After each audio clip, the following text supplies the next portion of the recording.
ಅಣ್ಣ ಹಾ ಹೇಳಮ್ಮ. ಕಾಲೇಜ್ ಬಿಟ್ಟಿತ್ತು ಅಣ್ಣ, ವೇಟ್ ಮಾಡ್ತಾ ಇದ್ದೀನಿ, ಬೇಗ ಬಾ ಅಣ್ಣ. ನಿನ್ನ ಪಿಕ್ ಮಾಡ್ಬೇಕಂತಾನೆ ಬರ್ತಾ ಇದ್ದೆ, ಆದ್ರೆ ರೋಡಲ್ಲಿ ಹೋಗ್ಬೇಕಾದ್ರೆ ಪೆಟ್ರೋಲ್ ಖಾಲಿ ಆಗಿದೆ, ಅದಕ್ಕೆ ಎಲ್ಲೊಬ್ಬ ನಮ್ಮ ಫ್ರೆಂಡ್ ಬಂದಿದ್ದಾನೆ ನೋಡು ನಿನ್ನ ಪಿಕ್ ಮಾಡೋಕೆ. ಯಾರು ಫ್ರೆಂಡಾ? ಯಾರು ಅವನು ಬ್ಲಾಕ್ ಟಿ ಶರ್ಟ್ ಹಾಕೊಂಡಿದ್ದಾನಲ್ಲ ಅವನ? ಹಾ ಬ್ಲಾಕ್ ಟಿ ಶರ್ಟ್ ಹಾಕೊಂಡಿದ್ದಾನಲ್ಲ ಅವನೇ. ಅಣ್ಣ ಇವನೇನು ನೋಡೋಕೆ ಹೀಗಿದ್ದಾನೆ, ನಮ್ಮ ಅಣ್ಣಗೆ ಎಷ್ಟು ಸಲ ಅಂತ ಹೇಳಿದ್ದೀನಿ ಇಂಥವ್ರನ್ನೆಲ್ಲ ಫ್ರೆಂಡ್ಸ್ ಮಾಡ್ಕೋಬೇಡ ಅಂತ. ಇವ್ನು ನೋಡೋಕೆ ಹೀಗಿದ್ದಾನೆ, ಇವನ್ ಬುದ್ಧಿ ಹೇಗಿರುತ್ತೋ ಏನೋ. ಹೇ ಹಾಯ್ ಮಾ, ಒಂದು ನಿಮಿಷ ಅಲ್ಲಿರೋ, ನಾನೇ ಬೈಕ್ ತೊಗೊಂಬರ್ತೇನೆ. ಅಲ್ಲೇ ರೀ ಸಿಸ್ಟರ್, ಬನ್ನಿ ಕೂತ್ಕೊಳ್ಳಿ.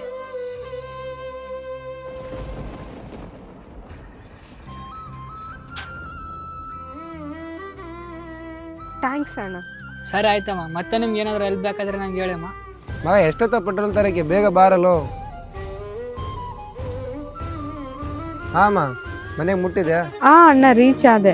ನಿಮ್ಗೊಂದು ಹೇಳ, ನಿಮ್ ಫ್ರೆಂಡ್ಸ್ ಬಗ್ಗೆ ನಾನು ತುಂಬಾ ತಪ್ಪು ತಿಳ್ಕೊಂಡಿದ್ದೆ, ಬಟ್ ಅವ್ರು ತುಂಬಾ ಕೆಟ್ಟವರು ಅಂತ ಅನ್ಕೊಂಡಿದ್ದೆ, ಬಟ್ ಅವರೆಲ್ಲ ತುಂಬಾ ಒಳ್ಳೆಯವರು.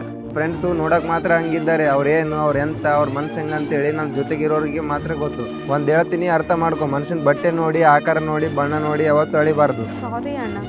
ಪರವಾಗಿಲ್ಲ ಬಿಡಮ್ಮ, ನನ್ನ ಫ್ರೆಂಡ್ಸ್ ಏನಂತ ನನಗೆ ಮಾತ್ರ ಗೊತ್ತು. ನಿಮಗೂ ಈ ತರ ಫ್ರೆಂಡ್ ಇದ್ರೆ ಕಮೆಂಟ್ ಮಾಡಿ, ಮತ್ತೆ ಈ ವಿಡಿಯೋ ಇಷ್ಟ ಆದ್ರೆ ಲೈಕ್ ಮಾಡಿ, ಶೇರ್ ಮಾಡಿ, ಸಬ್ಸ್ಕ್ರೈಬ್ ಮಾಡಿ.